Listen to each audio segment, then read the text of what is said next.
Kevin Gilbolt. Nash, do you have any Vermont stories? I grew up in Bennington. I know you guys had to drive through at some point. I've told the story before where me and Hunter are driving from Montreal to go to TV and somewhere in Vermont. They're plowing the roads, and there's the snow plows in front of us. Like I can see it. It cuts across and goes across and goes to starts to plow up the other side. And as we go, where the plows cut across, it left like a 3 foot snow trench across the middle of the interstate.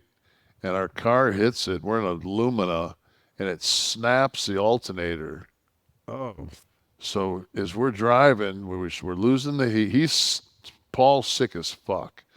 Paul, we've stopped and got every over-the-counter cold remedy on earth that's ingested in him, and we drive, and the lights are getting dimmer, and I can barely see like in the car the gauges, and I see a sign that says there's some motel in front of us on this exit. So I go up the exit, get to the top of it, and as I'm going down, the car cuts off, and I just Use the momentum to roll into a parking spot, and now the car's dead.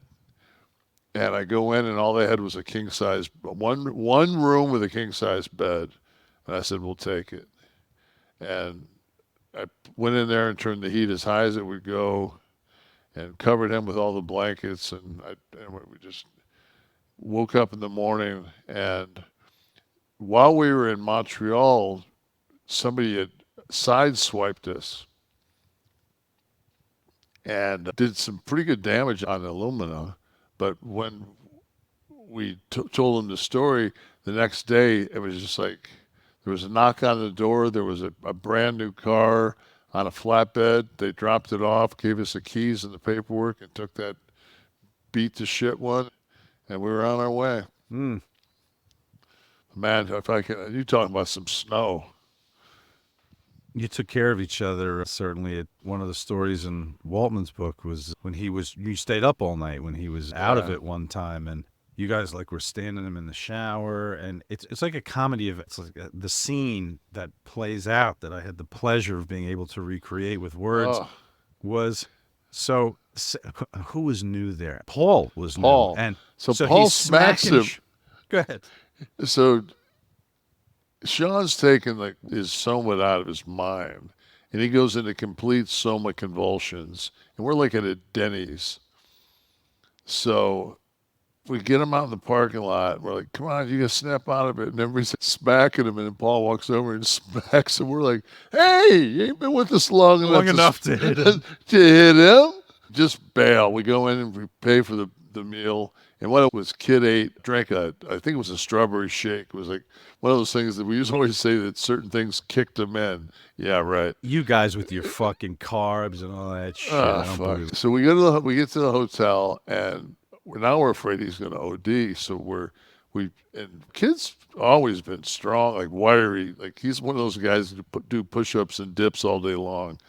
So we strip him down to his underwear, and we get the shower ice cold, and we fucking put him in the shower, and he's fighting us like a fucking badger, and we're fucking holding him in this fucking thing, and then we'd get him out, and we'd wrap the robe around him, and we'd take turns walking him up and down the hallway, and we'd walk him up and down, and as soon as he'd start to fucking back in the fucking shower. We did this fucking for hours. Yeah.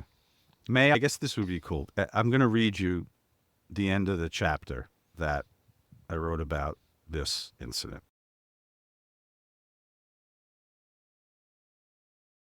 I don't say anything because my favorite line is yours. Okay. Again, I remembered none of this. I'm told I was so out of it that my boys became concerned and tried to get me to regain consciousness once getting me to the hotel. None of them, except Paul, were likely in any condition resembling normal, and there they were, trying to revive a possible future star of Weekend at Bernie's reboot. It must have been some fucking scene. Paul began smacking me out of desperation, trying to wake me. Scott got pissed at him. "Yo," he yelled, "you haven't been with the company long enough to hit him that hard." I vaguely remember some of their efforts, like throwing me in a cold shower That made a memorable impression, though not enough to bring me out of my stupor. I was in pretty bad shape. Enough so for Kev to volunteer sitting up in my hotel room and babysitting my unconscious ass all night. I woke up in the morning, and there he was, just staring at me. The guy stayed up all night and watched over me, making sure I would be okay. "We had to put you in the shower," he said. I felt badly, but was so impressed by how they'd stood by me. These guys were special. Kev went on. "I couldn't believe how small your dick looked."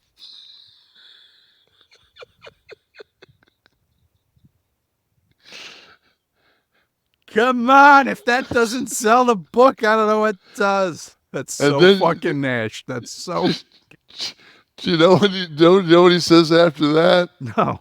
He says, "No matter how it looked to you, I just want to thank you for saving my life." Exactly. Oh, fuck, man. That's a good place to remind everyone that click this